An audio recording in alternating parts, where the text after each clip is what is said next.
this Videonet interview, I'm speaking with Thomas Helbo, who's Chief Technology Officer at Stofa, the Danish cable operator, and also to my immediate left with Arnaud Perrier, who's VP Solutions at Envivio. Hello, gentlemen. Hi.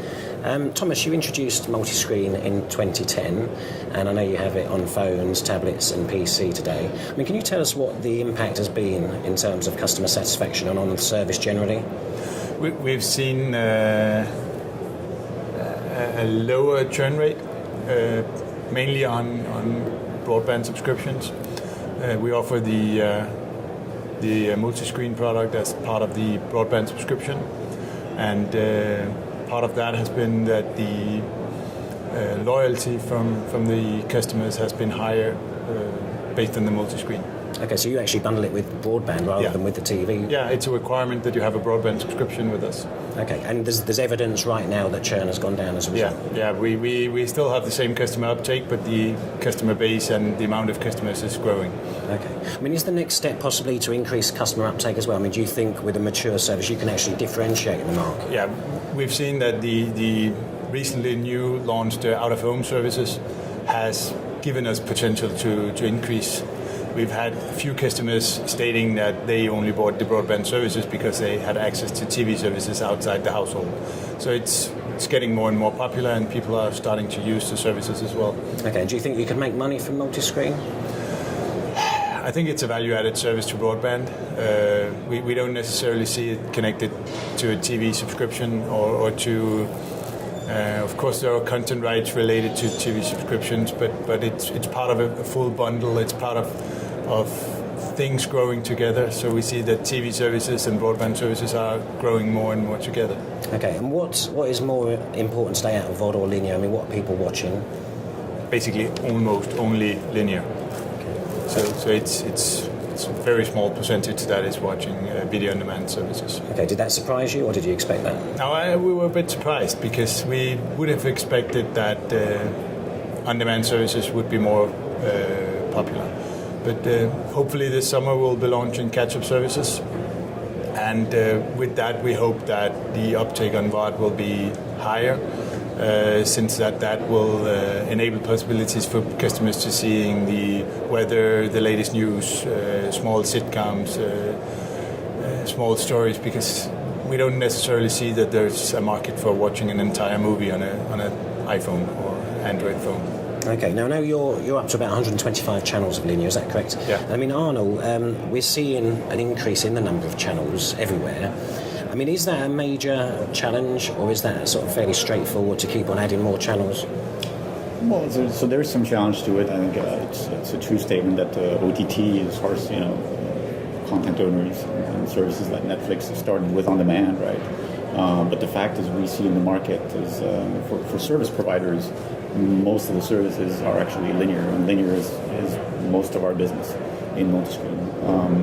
And so when an operator approaches that, they get a little bit scared at first. They see this whole jungle of formats that they may have to deploy. Apple HLS, some streaming, Flash, maybe Dash in the future. It gets a bit daunting. But we've come up with a software solution on standard Intel architecture that takes away that complexity. And things to reduce cost as well, like common encoding, so we don't have to encode each and every one format multiple times, right? We do it once, and then we do lightweight encryption and packaging for each of the formats. So we're able to do that fairly tight and cost-effective package. So it's getting easier to introduce each new device, or it should be? I'd say it's not a challenge for us to add a new device.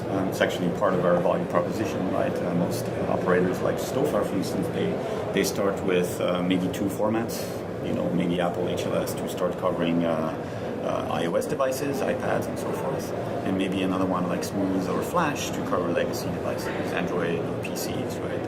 And as time goes by, they realize maybe I want to expand and launch a service to Xbox, right, or to a connected TV set. And for us, it's really just an additional software license, an additional profile. The encoder is very easy to add and deploy. Okay, and as people become more used to using multi-screen and they like it, it moves from being a novelty for early adopters to maybe sort of relying more on it. I mean, do you expect customer demands to increase? I mean, are they going to become much more demanding in terms of quality of experience, for example?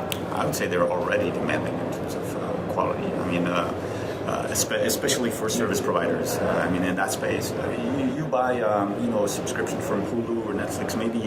Maybe you have some expectation, some leniency. You can expect something to be compromised a little bit. But when it comes to cable MSOs or telcos, no, you expect the same level of quality you get from your set-top box and cable service. So we put very heavy emphasis in quality of service. The video has to look just pristine on your iPad Retina display. Maybe even has to look better than what you have on your TV set. So absolutely, we put that's a very high priority for us, and that's what we do. Okay, so your customers not giving you any kind of leeway for the fact that it's free. Effectively, they still expect it to be absolutely perfect. Yeah, that's correct. What Arnaud is saying, that it's seen as another service, which is.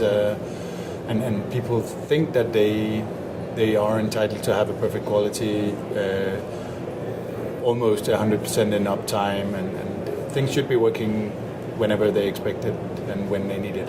Yeah, I mean, coming back to you, Arnaud, also if we use this more often, do we have to start seeing the same features that we get on television on every device? I mean, I know you've been talking about network PVR for multi-screen, for example. I mean, is that going to be a big new trend? Yeah, absolutely. We see a lot more demand, actually, here in Europe, for parity with the types of services you get on your regular cable service, right? So, and yes, that does include things like catch-up TV, regular on-demand, time shifting, and network PVR, right? So. And so the way we address it is via, again, some software features that we introduce to do things like live-to-file from a scheduling system, right? For archiving, assets automatically from the live feeds, creating those catch-up assets, and maybe just packaging them on the fly for multiple devices when a user requests a specific format. So we have solutions to enable that as well. Okay. Ultimately, Thomas, do you have to offer everything on the multi-screen that you have on the set-top box? Do you need a complete duplication of the set-top box service? I think in the ideal world that would be nice. There are some content issues regarding this. We have several of the live broadcast channels which we are not allowed to distribute in other environments than on the set-top boxes. That is, of course, getting fewer and fewer. People are starting to see that there is a requirement from the customers and that they have a demand for having the services. The on-demand services will be as well, I think. We expect to see a growing interest in especially the archive services and catch-up services, which is enabling people to see things whenever they want and whatever they want. I think it will become more and more indifferent to the customers if it's a set-top box, if it's an iPad, if it's a PC. They won't really mind. They just want to have access to whichever content they want to watch. Okay, and when it comes to devices, are you going to sort of look to get on games consoles and connected TVs as well? I think the main concern about that is standardization. What we see today is and how we see that we should be part of the multi-screen solution is the user interface. The user interface not only being the graphical user interface on the devices, but also the customer care, the billing platform, and creating that total solution is very important. And if you have to support the game consoles, you have to support 8 or 10 various integrations with TV sets, that will become a challenge. So I think we'll be very careful and pick the devices that are popular. We'll use standardization. I think HBB TV will be a good solution. We are doing something on CI Plus as well in order to see if we can have the connected TVs without having to develop for each TV set. Because as we add more and more services and add more complexity to the services, we'll need to be very careful on the graphical user interface. And and there are some limitations in the majority of devices. Okay, and I understand that you're certainly thinking about going off net as well, maybe doing some trials next year. Can you just tell us a little bit more about that? Yeah, we are planning to do some channels off net next year, or this year actually, after the summer in the fall, and we expect to have a few channels being available on an OTT solution, and there will not be a requirement of a cable subscription, which we have today. So it will add content and will extend the footprint to other customers wanting to try. I think the main packages that we will try to launch will be niche channels, which not necessarily are representative enough to being promoted in the cable tiers today.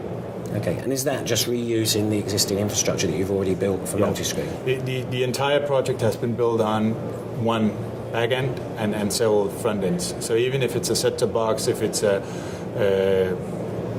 iOS device, if it's an Android device, it's the same back end providing the information. There might be some transcoding. We did the Envivio integration, and which is providing us with the different containers for the multi-screen solutions, and we have of course the high quality feeds for the set-top boxes, but all of the back-end settings is one system. Okay, and Arnaud, just finally, is that the next step for the multi-screen world generally? I mean, they've invested in their multi-screen head ends. Is this the next phase to go and reuse that and go out and find new customers with it? I think clearly there's no question. Next step is to leverage wireless infrastructure and get the content to where people are, where they are outside the home. Right. I mean, most MSOs started with in-home services. It's easier because it's a managed network and you can control quality of service. But going off net is a natural progression. I think the only challenges with that is content rights, and so DRM is a key piece of that, right? Of enabling that, and also delivery costs, right?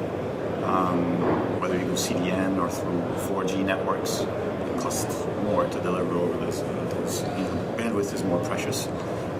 So we do on this end actually is maybe enable more profiles at lower bit rates, on the head-end side, to be able to have more dynamic delivery over unmanaged networks, right? So it's easier to have reach over those networks. The other side of what we're looking at is new codecs, new formats, for instance, H.265 in the future, be able to reduce drastically multi-profile bandwidth when you go over LTE networks, for instance. We know it's going to be a lot of video being transferred on LTE. Everybody's scared about clogging the networks, and so these innovations, will make it easier to transition to that. Okay, so still plenty of challenges ahead, but it's gone well so far. So thanks very much for telling us about it, and thanks for your time. Thank you. Thank you.